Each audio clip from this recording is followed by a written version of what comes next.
Native plants for beginners, coming up next on Year-Round Gardening.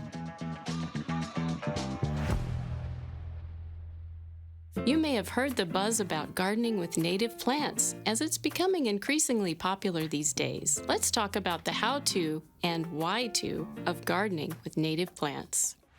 What is a native plant? Plants considered native are those that have naturally occurred in a region without human intervention. For example, any species present at the time Europeans first arrived in North America can be considered native to the eastern U.S. There are all kinds of native plants, from mosses and ferns to wildflowers, shrubs, and trees. Why garden with natives? Because native plants are well adapted to the growing conditions where we live, they're often easier to grow and are less susceptible to challenging conditions than non-native plants.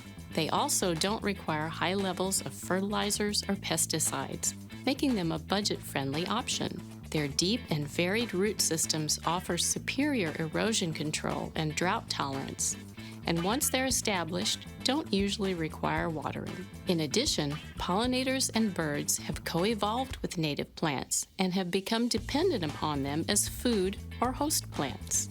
They're perfectly designed to provide for the habitat needs of butterflies, bees, and other native pollinators. For example, an oak tree, native to our region, can support over 500 species of butterfly and moth caterpillars, along with many other insects. But non-native ornamentals, like a ginkgo, support fewer than 5. How to get started? Fortunately, since native plants are enjoying more popularity these days, more native selections are available to the home gardener. Many local plant sales include native selections, and nurseries are also heeding the demand. When in doubt, plant a tree. A native tree, such as an oak, provides food, protection, or both for countless birds, pollinators, and other insects. And they help manage our watershed, as their extensive root systems absorb water, reducing runoff and filtering out pollutants. There are many other good choices for the home landscape, ranging from large shade trees like willow and maple to smaller trees such as redbud, dogwood, and serviceberry. Bradford pear trees and burning bush shrubs are just 2 examples of common invasives that are widely used in home gardens.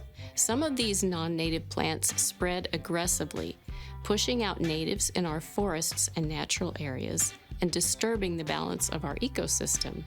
Convert a corner of your lawn to a bed of native pollinator plants and shrubs. There's a huge variety from which to choose for any soil type or condition. The Pennsylvania Native Plant Society and Penn State Extension websites have plenty of information to get you started. So if you'd like to help support pollinators in every stage of their life cycle, just go native.